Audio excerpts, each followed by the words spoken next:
తిరుపతిలో జరిగినటువంటి తొక్కిసలాట ఏదైతే వైకుంఠం టోకెన్లకు సంబంధించి రేపు జరిగేటటువంటి వైకుంఠం దర్శనానికి సంబంధించిన టోకెన్లకు సంబంధించినటువంటి తొక్కిసలాట మరణాల సంఖ్య క్రమంగా పెరుగుతూ వస్తుంది. ఆవేదన భరితమైనటువంటి అంశం.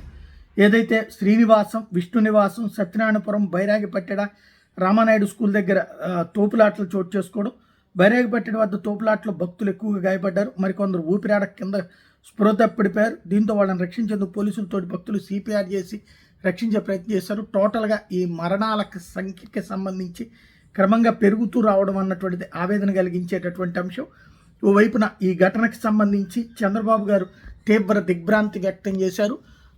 తక్షణం అక్కడ ఉన్నటువంటి అధికారులతో మాట్లాడారు. క్షతగాత్రులని ఆదుకోమని ఆదేశించారు. గాయపడ్డటువంటి వాళ్ళందరికీ తక్షణ చికిత్స చేయమన్నారు. వాళ్ళందరితో కూడా ఎప్పటికప్పుడు మాట్లాడుతున్నారు. మరొక వైపున ప్రతిపక్ష నాయకుడు జగన్మోహన్ రెడ్డి తీవ్ర దిగ్భ్రాంతి వ్యక్తం చేశారు. బాధితులందరినీ ఆదుకోవాలన్నటువంటి డిమాండ్ చేశారు. తిరుపతిలో టోకెన్లు జారీ చేస్తున్నటువంటి సందర్భంలో తొక్కిసలాట పట్ల దిగ్భ్రాంతి వ్యక్తం చేస్తున్నట్టు ప్రకటించారు. మృతుల కుటుంబాలకు ప్రగాఢ సంతాపం తెలియజేశారు. గాయపడ్డ వారికి మెరుగైనటువంటి వైద్య సేవలు అందించాలని ప్రభుత్వానికి విజ్ఞప్తి చేశారు.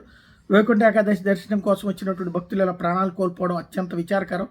తక్షణం అక్కడ పరిస్థితులు చక్కదిద్దడానికి యుద్ధ ప్రాతిపదికన చర్యలు తీసుకోవాలని డిమాండ్ చేశారు. ఆసుపత్రిలో చికిత్స పొందుతున్న వారు కోరుకోవాలని ఆకాంక్షించారు.